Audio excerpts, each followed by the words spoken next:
everyone, so today I am going to teach you about stacks. Okay, so ये class 12 के syllabus में भी है. So let's know about it. Okay, so what are stacks? तो stacks क्या होते हैं? तो stacks जो होते हैं ये एक लीनियर डेटा स्ट्रक्चर होते हैं. ये लीफो और फिलो की टेक्निक पे काम करते हैं. ओके, अब लीफो और फिलो क्या होते हैं? तो लीफो जो होते हैं आपके लास्ट एंड फर्स्ट आउट. जैसे कि फॉर एग्जाम्पल आपने कुछ बुक्स रखी हुई हैं, जैसे कि आपने बुक्स कलेक्ट करी हैं. ओके, अच्छा जब बना देती हूँ. ओके, सो यहाँ पे आपने जो है बुक्स कलेक्ट करी हैं. ओके, सो जब ये सबसे पहले वाली बुक जो आपने कलेक्ट करी थी. ओके, लेकिन जब आप उसको वापस से उठाएंगे तो सबसे पहले तो आप यही बुक उठाएंगे ना. तो ये बुक क्या होगी आपकी? ये होगी आपकी लास्ट वाली, लेकिन ये वाली आपकी जो फर्स्ट थी. तो लास्ट एंड फर्स्ट आउट मतलब कि जब आप इसको उठाएंगे तो ये फर्स्ट बार में निकलेगी. तो इसको हम बोलते हैं last and first out. Similarly first in last out. तो जैसे कि जब लास्ट वाली फर्स्ट में निकल रही है तो ये वाली निकलते निकलते ये लास्ट हो जाएगी. तो इसको बोलते हैं हम first in last out. Okay, so next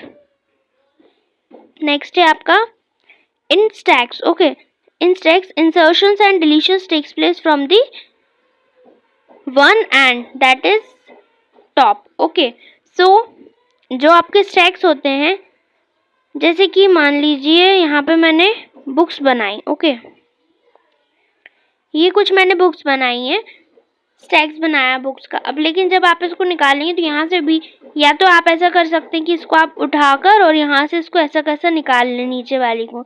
लेकिन ये दो तरीके हो जाते हैं इसको निकालने के. लेकिन जो आपके स्टैक्स होते हैं इसमें ऐसा नहीं होता. जब भी आप किसी चीज़ को निकालेंगे वापस से या फिर ऐड करेंगे तो वो सिर्फ एक ही एंड से होगा, ये ऊपर वाले एंड से. इस एंड को बोलते हैं हम टॉप. ओके, सो कुछ एग्जाम्पल्स के stacks of plates, stacks of coins, stacks of chapati. Similarly जैसे कि मैंने ये बनाया है आपको, वैसे ही कॉइन्स बन जाएंगे एक के ऊपर एक. ओके, सो ये आपका स्टैक्स ऑफ कॉइन्स हो जाएंगे. Similarly chapatis. Okay, the next is stack operations. Okay, stack operations क्या होते हैं? एक तो होता है आपका पॉप, एक होता है आपका पुश और एक होता है आपका पीक. तो पॉप क्या होता है? Removal of an element from the stack is called as pop. Okay, so जब हम किसी एक कोई स्टैक बनाए, फॉर एग्जांपल ये आपका स्टैक है, ये आपका स्टैक बनाया हुआ है मैंने यहाँ पे. तो जब आप इससे कुछ रिमूव कर रहे हैं, ये वाला स्टैक जो है आपका, ये वाला स्टैक आप रिमूव करेंगे तो इसको जब रिमूव करने का जो तरीका होगा उसको हम पॉप बोलते हैं. ओके, सिमिलरली जब आप यहाँ पे कुछ इस एंड से टॉप, जो कि हमने पढ़ा अभी टॉप एंड, ठीक है, वहाँ से अगर आप कुछ इंसर्ट कर रहे होंगे तो वो आपका कहलाएगा पॉप, सॉरी पुश कहलाएगा वो आपका. Okay, then next is peak. Peak क्या होता है?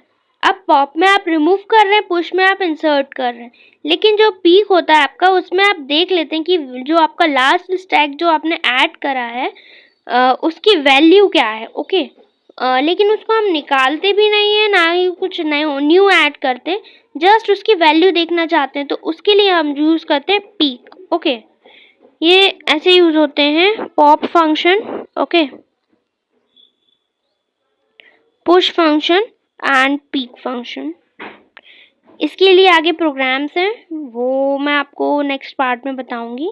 So last thing is overflow and underflow. Okay, so overflow and underflow क्या होता है? अब कोई आपने जो है स्टैक लिया है, फॉर एग्जांपल ये स्टैक है और आपने इसकी लिमिट पुट करी थी 4. ओके, इसकी लिमिट आपने 4 ही रखी. अब इसके बाद फिर भी आप कुछ इसमें ऐड करवाना चाह रहे हैं, एक और वैल्यू इंसर्ट करवाना चाह रहे हैं, तो इसमें अब ऐड नहीं होगी. ओके, सो वो आपको क्या दे देगा? एरर. तो जो ये कंडीशन होती है जहाँ पे आपका पूरा स्टैक फुल हो चुका है, भर चुका है, तो उसको आप बोलेंगे ओवरफ्लो. फॉर एग्जाम्पल जैसे कि आप एक पानी का ग्लास लेंगे, उसमें आप पानी भरते हैं तो एक लिमिट तक ही भराता है, फिर आपका जो पानी होता है फैलने लगता है, मीन्स हम क्या बोलते हैं? वो ओवरफ्लो हो गया है.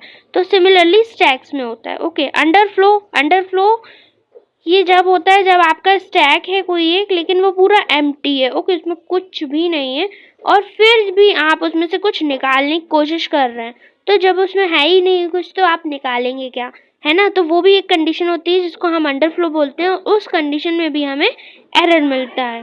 ओके।